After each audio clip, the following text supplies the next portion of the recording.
You're listening to the Huddle Up Podcast with Chad Jensen and Zack Kelberman. Join Broncos Country's deep divers at milehighhuddle.com and sound off. And now it's time to drop some knowledge.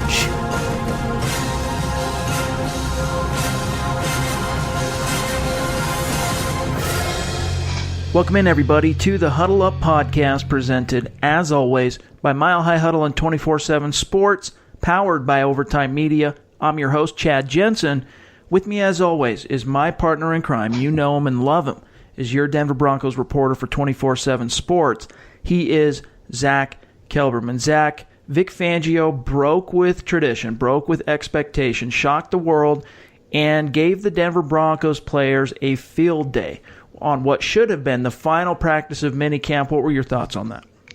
Hey, you and I yesterday were talking about the fact that so many people were made available to the media, 5, and most times it's 2 or 3. And we should have known that Vic Fangio knew it was coming. He planned this way, and to give the players a final day off. I couldn't support this move more. This will go such a long way, is what I wrote in the story. And then a couple hours later, Will Parks tweeted that very line. It will go a long way in the Broncos locker room. This was a team-building thing, a camaraderie thing, and a reward.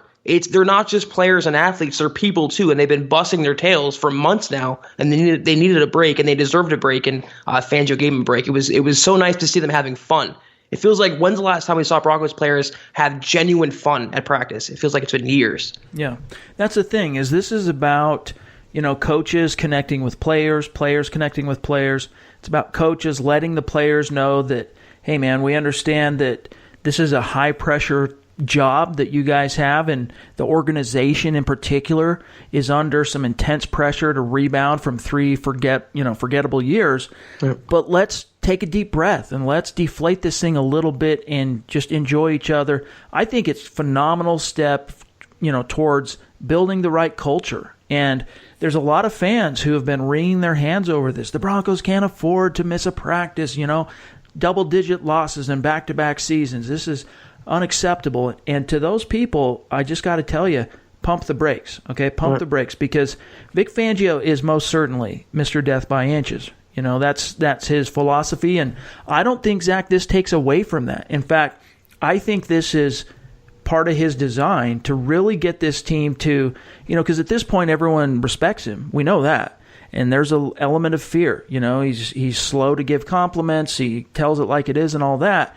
But this is him getting his team to really buy into him, to really invest in him, and I think it's going to pay dividends. I mean, it's a small thing. It took away 1 hour of a practice today.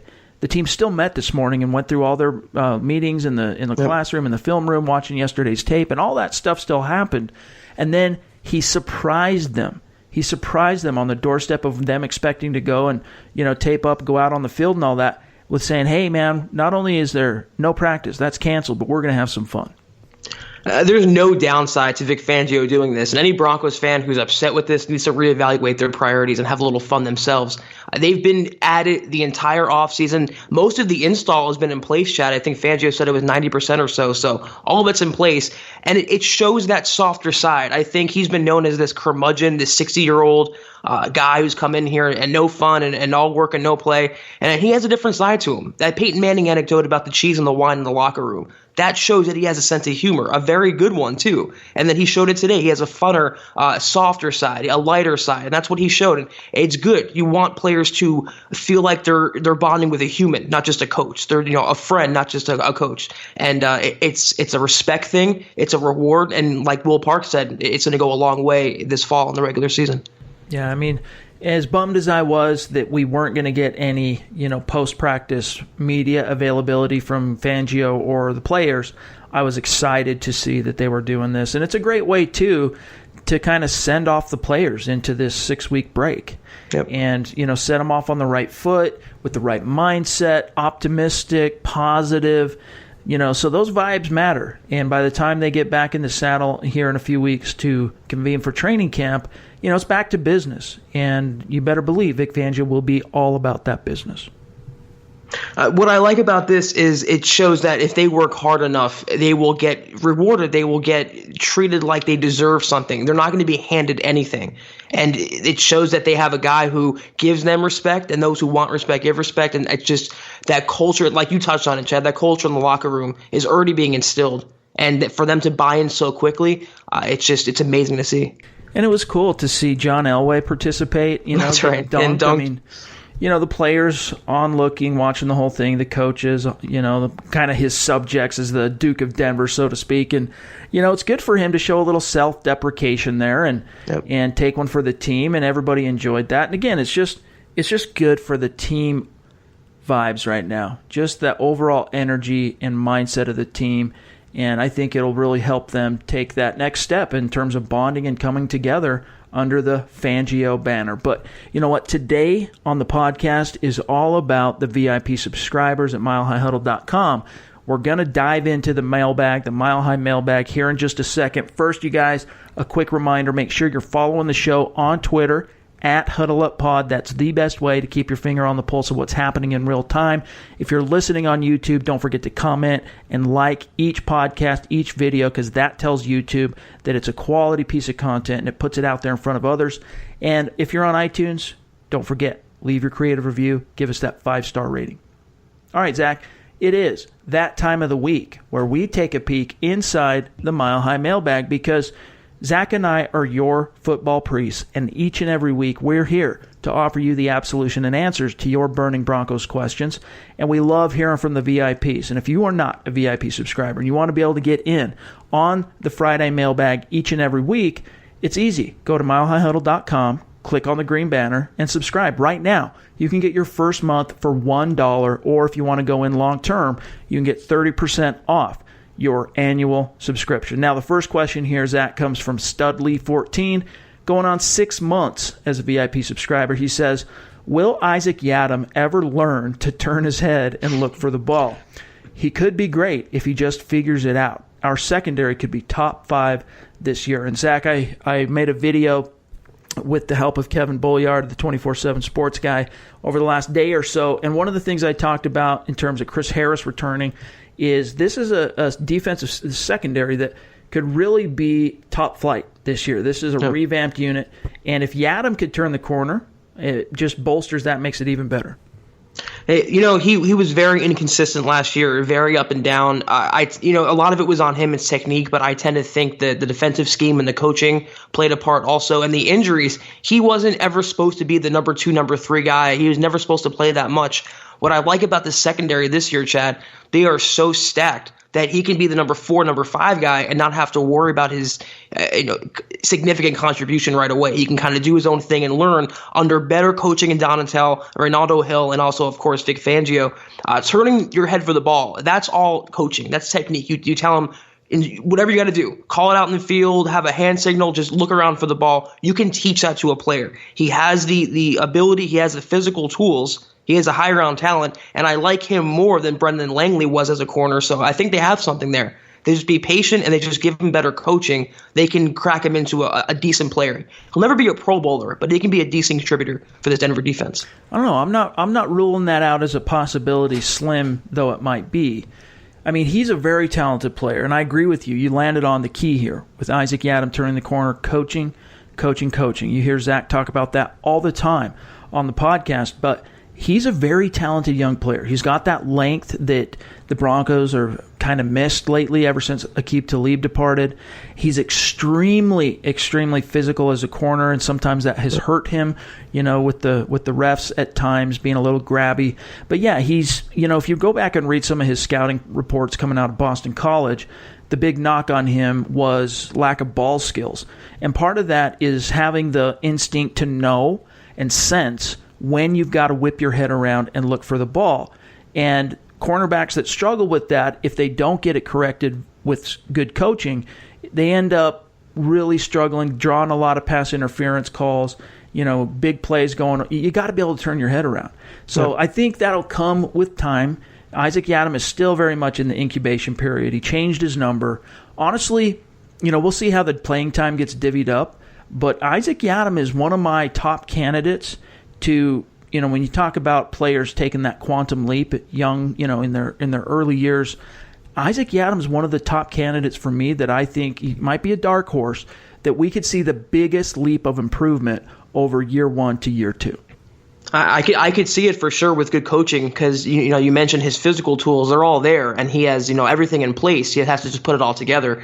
But if you can have your number 4, number 5 guy perform as a number 2, you're in pretty good shape. And they have just a stacked unit back there: Chris Harris Jr., Kareem Jackson, Bryce Callahan, all these different types of players for Yeddam to learn from and to absorb information from. And I think he can work with them. Maybe they'll work him at safety sometimes. Maybe they'll work him in the slot outside. He has plans, Fangio, for this entire secondary, and it's going to be disguising and movement and mimicking and mirroring.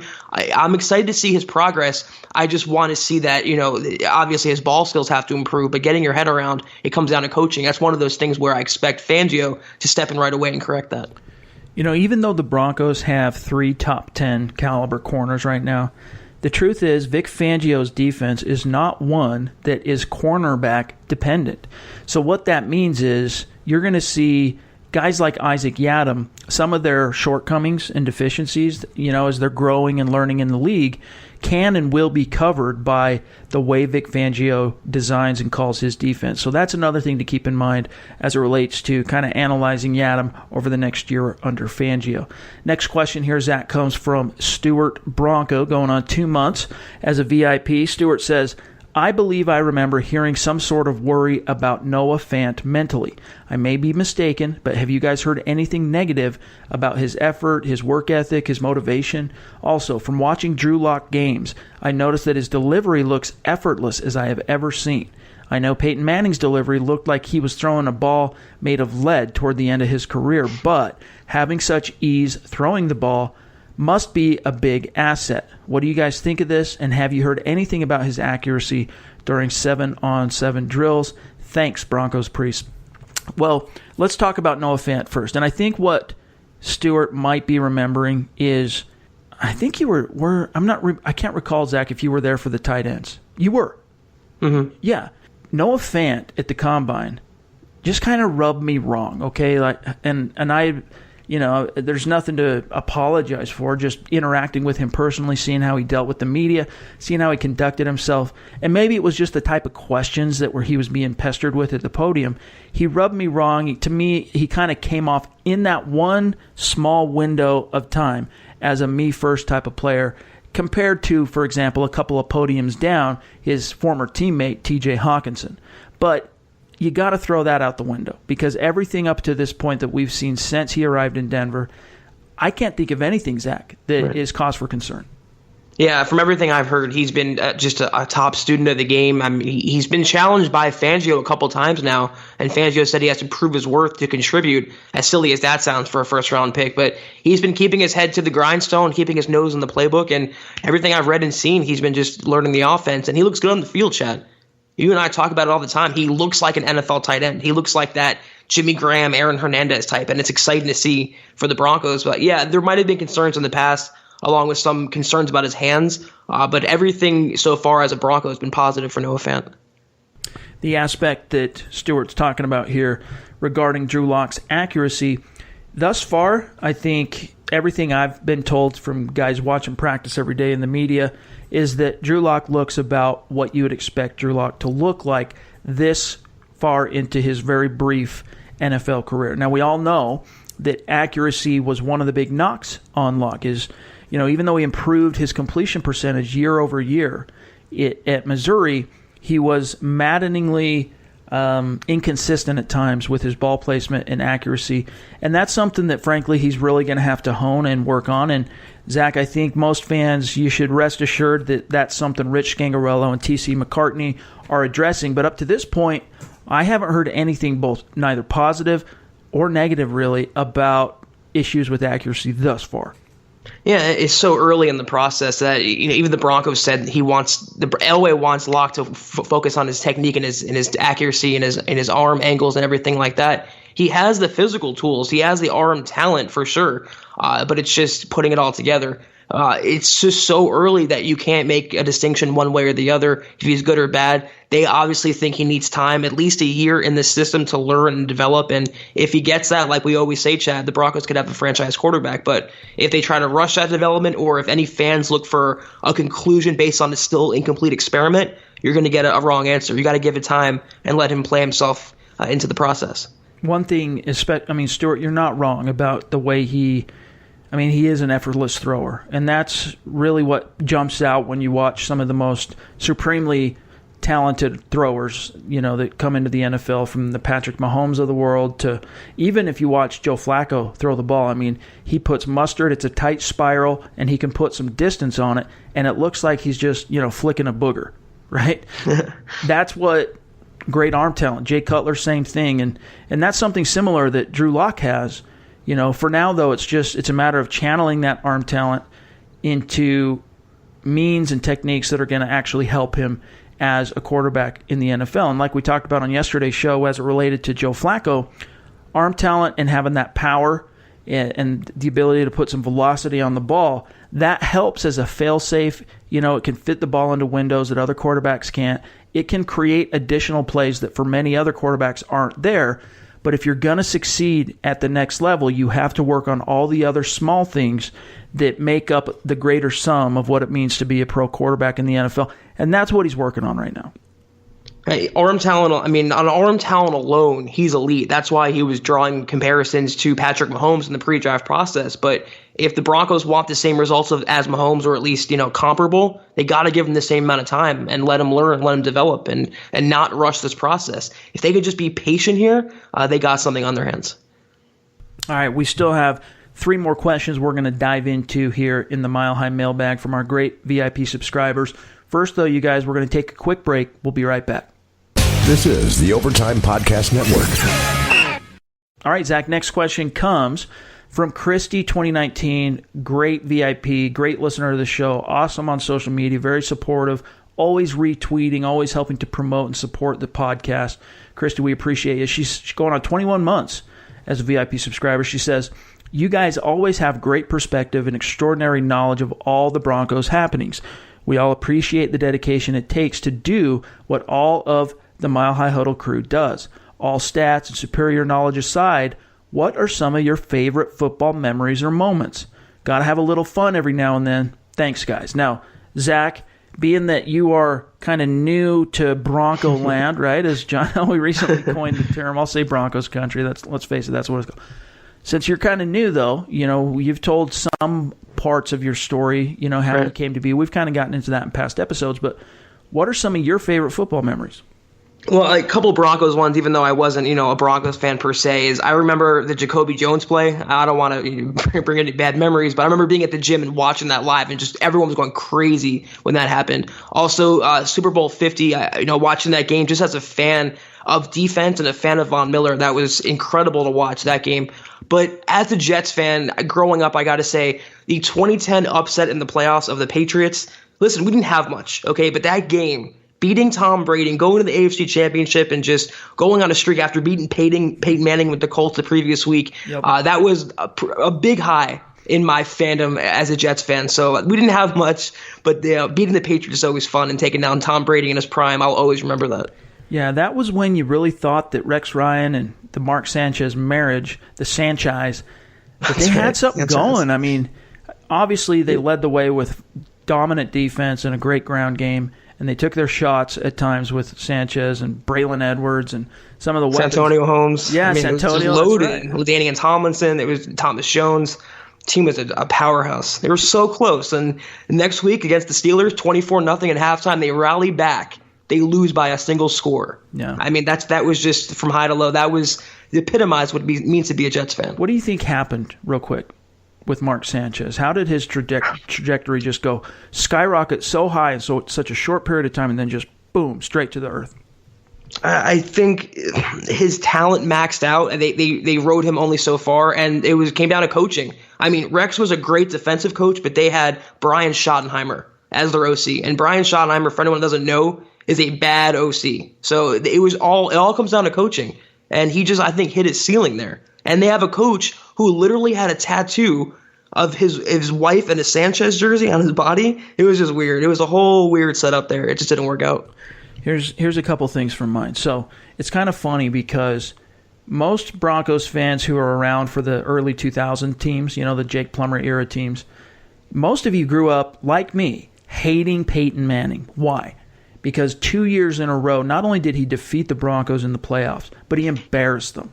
I mean, blew them out. I think it was 03 and 04 in particular, right? And there was that one play, for example, where he hits Marvin Harrison, and Harrison falls to the ground untouched. The Broncos defense thinks the play's over, and Harrison just pops up and runs it all the way for a touchdown. It was one of the most, inexplicable plays you've ever seen in the playoffs. And during that time, I mean, he was known as a Bronco killer, and of course, otherwise, he was a phenomenal ambassador for the league, and he was a superstar. Don't get me wrong, and he's very likable, the stuff he did on Saturday Night Live. But when he became a Bronco, it was just so ironic that he, of all the quarterbacks, that the football gods would bestow upon the Broncos, it would end up being Peyton Manning just because how badly he crushed them under his heel. And it's kind of similar in a weird way with Joe Flacco, because Joe Flacco, of course, was on the winning end of one of the worst memories most Broncos fans have in recent history of that Jacoby Jones play, Flacco to Jones, and Raheem Moore not quite getting there, and everything that happened with that. So it's kind of ironic. But here's another one of my favorite football memories, and I've talked about this before, but the helicopter play, John Elway in the Super Bowl 32, that to me, like that whole game, it was just so anxious. Most fans who were old enough to remember that game, up to that point, you'd been just wound up so tightly because the Broncos, every time they'd been to the Super Bowl, Elway's 3 previous times and then the other one with Craig Morton, they'd just been embarrassed on the biggest stage. And so at this point, you were almost just happy that they had kept it a competitive game. You didn't want to dare to hope at that point. I mean, sure, you were hoping, but you didn't want to get over your skis. But that play where he went head first, the helicopter, that was the one moment, Zach, where I, as a young fan, went, we're winning this game. Like, there was something symbolic about that was like, echoed into the future, so to speak, that, hey, I think the Broncos are going to win this one. They're going to bring it home. Must be nice to see a title, Chad. Hey, we didn't think we'd ever get one, bro. We didn't think we'd ever get one. You got a few, though. You got a few nice quarterbacks there. That's more than New York fans can say in, half a century? Yeah, but you know what? The Jets still, even though they haven't been back to the top of the mountain since Namath, they have one of the most iconic moments in all of NFL history. Like butt fumble. Well, no, that's not exactly what I was thinking. But that moment of Namath walking off the field after the Super Bowl, after he defeated the Colts, and finger in the air. Yeah, that number one. Like, it's just, that's a sweet moment. Now, that's not enough to sustain a fan base for half a century, but, that's cool. So, I don't know. Another favorite moment for me was, and this is kind of general, there's so many specific moments from that 2011 season, Tebow, but just overall that season, what a whirlwind it was, and every game, some sort of miracle was wrought by the Broncos. And it was crazy how they got to such a high, and Tebow mania took off, and it was just insane. And then they went on, Zach, the NFL basically figured out the Broncos offense with Tebow, the way they had battened down the hatches and just ran the ball. I mean, he had that one victory in KC on the road where he completed only 2 passes the whole game, and one of which was a touchdown to Eric Decker, and they won the game. So all that hype and all the Tebow mania, and then they lose 3 straight and back into the playoffs, and especially the ignominious way in which they closed out that season by not only losing to the Chiefs at home, but a Chiefs team quarterbacked by Kyle Orton, who had started the 2011 season as the Broncos' starting quarterback. He comes in, beats him. I can't remember. It's like 7-6 or 7-3. It was just a sad, and pathetic effort by the Broncos. But because the football gods had been kind, they ended up still winning the division at 8-8. But then that next game, Pittsburgh Steelers, the defending AFC champion, come into Denver, number 1 defense in the league, and the Broncos shocked the world. Yeah, I don't want to talk about Tim Tebow. That's okay. His biggest memory in New York was running shirtless through the rain in training camp. That was the extent of his highlight in New York. Isn't it ironic that he could have gone to Jacksonville back home, but he chose to go to New York. Elway gave him basically pick of the litter. Like, here's one option, and I think the Broncos would have got more compensation back from Jacksonville's offer, but they let Tebow choose, and he chose the Jets. I think it was the capitalizing on the entertainment there and being in the media capital of the world for his, engagements and speaking and stuff. And that's a pretty good choice comparing New York City and Jacksonville. Absolutely. Well, great question, Christie. Thanks for helping us kind of lighten it up a little bit. Next one here comes from Bronco Guy 65, going on 8 months as a VIP. Bronco Guy says, Vaughn held his annual Pass Rush Summit. The media had mixed reactions to the annual event. I'd love to get your take on the event. Do you think it's worthwhile, or is it giving secrets to the competition, Zach? I don't know where this narrative came from. He's been doing it a couple years now, and suddenly I think it was Pro Football Talk suggested that he's giving away secrets. I mean, what is he really saying? And even Vaughn said, I'm not doing anything but sharing what we already know. It's just a advice session. It's just a brainstorming session for the NFL's elite. I love it. I love to see all that talent come together. I mean, he's not spilling Vic Fangio's defense out on a whiteboard to all these players. He's just sharing what he's come across, and they're all sharing that. So I like it personally. I don't have a problem with it. Two things. One, I think a lot is getting made too much of media mixed reactions. Like, it's not like there was some bunch of negative press on Von Miller's summit. He received, I think, one question, at least from the Broncos media, about kind of the perception of sharing trade secrets, right? And, but I've explained that my own psychology. When this first came up, I don't know, a week and a half, 2 weeks ago, whatever, we first mentioned Vaughn's annual Pass Rush Summit, there's that part of me as a fan, right? That lizard brain, the fan lizard brain in me that's like, no, Vaughn, don't go share your secrets to the competition. Like, I do understand that psychology, but at the end of the day, I mentioned Peyton Manning being a great ambassador for the NFL.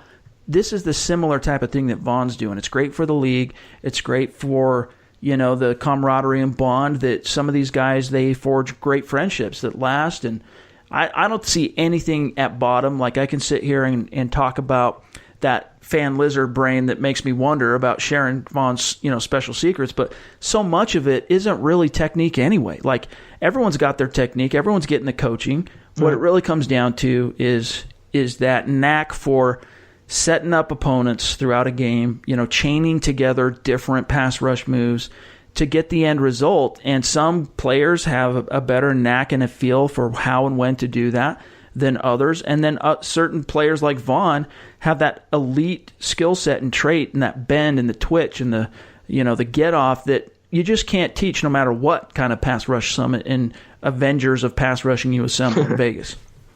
All these guys are friends anyway. The NFL is a brotherhood. It's a fraternity. And if you think they aren't getting on FaceTime every day and just talking and shooting the crap about everyday things and mentioning their defense or they're mentioning how they're playing, you'd be naive to think that. If anything, it's a good look for the Broncos to have your best player, your cornerstone, being the one that everyone flocks to for help and everyone flocks to for advice. If anything, I think it's a good look for the Broncos.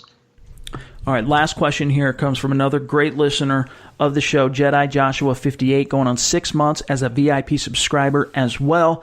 Joshua's another guy that does a great job helping us to engage on social media, promoting the show, so props to you. And then, of course, goes the extra mile to be a VIP and support us. So, Josh, we appreciate you, brother. He says, I don't know about you guys, but I'm feeling optimistic about this season. Who do you, each of the football priests, think ends up being the swing tackle, and who do you think makes the roster safety-wise, Zach? I think they're going to cross-train a lot of the people to play different positions. They have Wilkinson who can play tackle, and they have Reisner who can play tackle. So they're going to be cross-training to ensure they have starters and backups there. In terms of the safeties, that's a tough spot to call before training camp. You have Simmons as a lock. You have Will Parks as a lock. Demonte Thomas should be a lock. Then you have Sua Cravens, who's the wild card. The Broncos really tested him and put him on notice to say he has to learn the playbook. He has to succeed at one position to lock up his spot. So past those three, it's all up in the air. I think three are locked in right now, but then you have Jamal Carter, you have Trey Marshall. It's all these different players competing for one or two more spots. I tweeted this, I think it was Wednesday, but the Cleveland Browns released Damon Harrison, and I think the Broncos should try and claim him on waivers. Now, they released him because he was showing up late to meetings and, not basically being punctual and committed. So that question and concern does come into play. Do you want to insert a guy like that into the Vic Fangio death by inches thing? But who knows? Maybe it was just his own Harrison's passive-aggressive way of not wanting to be in Cleveland, trying to get out. I don't know. But his skill set is a great fit for what the Broncos are doing with the scheme, the zone blocking scheme. He was claimed today, though. Was he claimed? By the Cardinals, yeah. Was he? All right. Yeah. So that would have been a good option. But as it relates to what the Broncos have currently, I think Chaz Green is going to factor in at least throughout training camp. I think, honestly, my take is this. To answer your question, Josh, as specifically as possible, I think when it comes down to it, the swing tackle is going to come down to one or two scenarios. The first being possibly Elijah Wilkinson. I think he makes the most sense because you know he's got live bullet starts in the NFL under his belt. And granted, it was at guard, but he's honestly more of a tackle. He looked like a tackle playing guard last year at right guard for the Broncos, those 7 games that he started. So that to me would be option one. Option two, and it would not shock or surprise me to see this happen, is let's just say, knock on wood, something happens to Bowles or something happens to Jones. One of the guys go down. Well, I think Dalton Reisner at left guard could be tapped by Mike Munchak to kick out and swing out to wherever the hole is. Yep. I think that could honestly, I think that could happen, and he was a phenomenally dominant right tackle at Kansas State. Didn't allow a sack in all of last year anyway. I think it dates back to his junior year, in fact, that he's the last time he allowed a sack, maybe even earlier than that at right tackle. So one of those two scenarios to me seems like the most likely, but the question is, Zach, what would you do if you kick Dalton Reisner out to one of the tackle positions due to a need because of injury? Who would then rotate in and play left guard? That would be the question. I think I'd be most comfortable with Wilkinson playing guard and not tackle. I think he's better suited inside. I think he can succeed there. Then you have Sam Jones, and then if you're really getting desperate, then you have Austin Schlottman. So they're not exactly dying for bodies there. I just love Reisner's versatility. It's why he's on the team right now. They feel like he can play all 3 positions, and they're going to get him ready to play all 3. So if they have a hole at center, guard, tackle, he can step in anywhere as needed. And those players are invaluable. Don't forget your boy Chaz Green factoring into that left guard. That's right. We'll see how it shakes out. But there's still a long ways to go before we can really see what the coaches have in mind there. But I agree with you that it's a concern. I wrote an article for the VIPs this past week on the very subject. So it's something that's bothering me at the back of my conscience. And so hopefully we'll get some answers here as it relates to that position. Maybe somewhere toward the end of July it'll start making a little bit more sense. But you know what, guys? That's going to do it for today's episode of the Huddle Up Podcast, the Mile High Mailbag. Another one in the books. Thanks to all of our great VIPs for the questions. And then, of course, all our great VIPs just for subscribing. Our listeners, all of you, we appreciate you. You guys make what we do possible. And so thank you. We're going to be back on Monday for another episode. But in the meantime, of course, Building the Broncos will have a fresh episode waiting for you on Mondays or on Saturday, So stay tuned for that. In the meantime, don't forget to follow the show on Twitter at HuddleUpPod. You can find my partner, Zack Kelberman, on Twitter, at Kelberman247. Myself, at Chad and Jensen. YouTube listeners, don't forget to like and comment.